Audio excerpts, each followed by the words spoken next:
singkatan dari narkotika, psikotropika, dan zat adiktif lainnya, adalah istilah yang ngegambarin semua bahan atau senyawa yang bisa menyebabkan penurunan kesadaran dan bisa mengakibatkan ketergantungan kalau digunakan dengan tidak sesuai.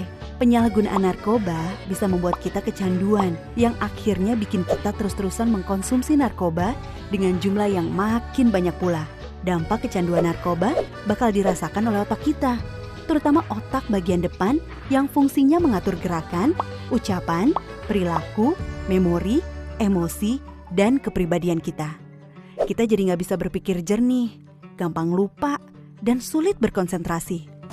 Emosi kita jadi nggak stabil, jadi gampang marah-marah atau ngamuk-ngamuk. Keluarga dan teman juga bisa jadi frustasi ngadepin kita yang kayak begini.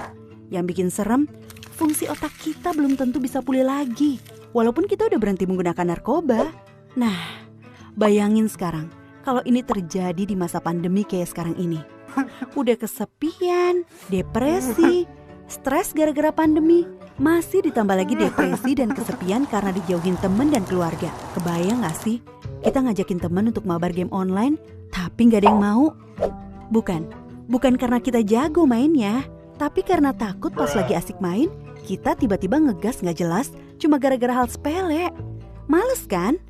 Bukan cuma itu, dampaknya ke tubuh kita juga bisa berbahaya loh.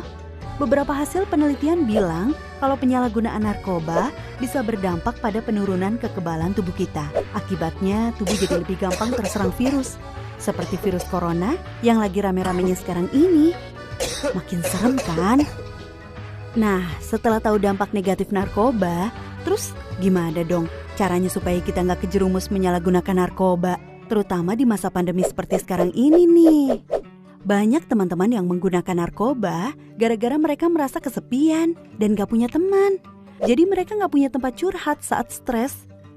Jadi hubungan pertemanan yang sehat itu penting banget buat ngebantu kita menghindari narkoba. Nah, di masa pandemi kayak sekarang ini, gimana kita bisa tetap menjaga hubungan dengan teman-teman kita padahal ketemu aja sulit? Ya banyak caranya.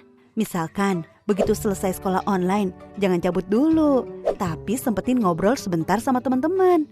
Atau bisa juga ngajak teman-teman untuk main game online bareng sekelarnya bikin PR atau tugas. Mabarnya yang sehat juga ya, misalnya dibatesin cuma maksimal 2 jam setiap hari, supaya otak kita juga bisa beristirahat nggak ngeliatin gadget melulu.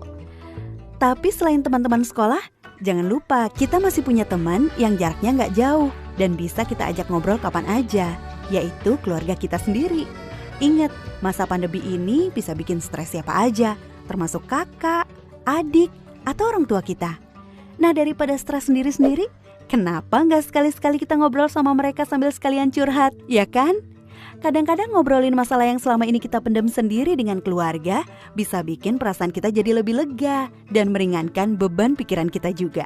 Terus kita juga mendingan cari kegiatan untuk mengisi waktu luang selama pandemi ini, biar gak kebanyakan bengong dan akhirnya malah jadi bikin kita iseng nyoba-nyoba hal yang gak baik, termasuk nyoba-nyoba pakai narkoba. Banyak loh kegiatan yang bisa kita lakuin selama masa pandemi ini. Misalnya nekunin hobi baru seperti nyusun puzzle, main Rubik Cube, berkebun, menulis, dan banyak lagi. Atau belajar hal-hal baru di internet, misalnya belajar main alat musik, belajar menggambar, belajar masak, dan lain-lain. Atau video call sama teman-teman untuk ngebahas konten terbaru dari YouTuber atau selebgram favorit. Atau bisa juga melakukan kegiatan religius, hati jadi tenang. Atau malah coba-coba bikin konten sendiri untuk diunggah ke akun medsos kita. Misalnya bikin konten tutorial make up, masak, atau bikin kerajinan tangan. Atau bikin konten nyanyi cover lagu pakai gitar. Lumayan kan? Iseng-iseng tapi kalau banyak yang nonton bisa menghasilkan juga. Atau coba deh keluar ke halaman depan rumah, terus coba lakuin olahraga ringan sambil menghirup udara luar. Pasti pikiran kamu jadi lebih segar dan suasana hati kamu jadi lebih positif. Nah, selain berusaha menghindari pengaruh narkoba kepada diri kita sendiri, kita bisa juga membantu teman-teman kita untuk menghindari penyalahgunaan narkoba.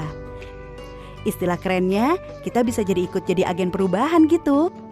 Banyak loh teman-teman yang terjebak kecanduan narkoba karena mereka menerima informasi yang salah tentang narkoba. Misalnya, Ada yang mendapat info kalau narkoba bisa bikin badan kita jadi lebih bagus bentuknya. Atau ada juga info yang bilang kalau narkoba bisa membantu kita berkonsentrasi. Nah, kita bisa ngelakuin sesuatu untuk membantu teman kita itu dengan cara ikut nyebarin informasi dan edukasi yang benar tentang narkoba lewat akun medsos kita misalnya. Dengan begitu, kita membantu teman-teman kita untuk mengambil keputusan yang benar juga. Tapi yang paling penting, kita harus bisa nerima diri kita sendiri apa adanya. Salah satu alasan utama banyak teman-teman kita yang terjerumus menggunakan narkoba adalah karena mereka takut nggak diterima di lingkungan sosial atau takut nggak diakui oleh teman-teman.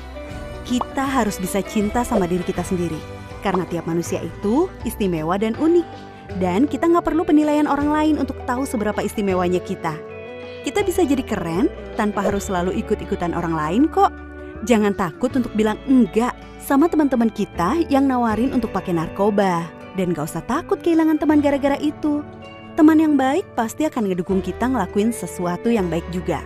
Percaya deh, yang bikin hidup jadi seru dan menyenangkan itu adalah sikap kita terhadap diri kita sendiri, bukan orang lain. Sikap kita yang menghargai diri sendiri sambil terus menjaga hubungan yang sehat dengan keluarga, teman-teman, dan orang-orang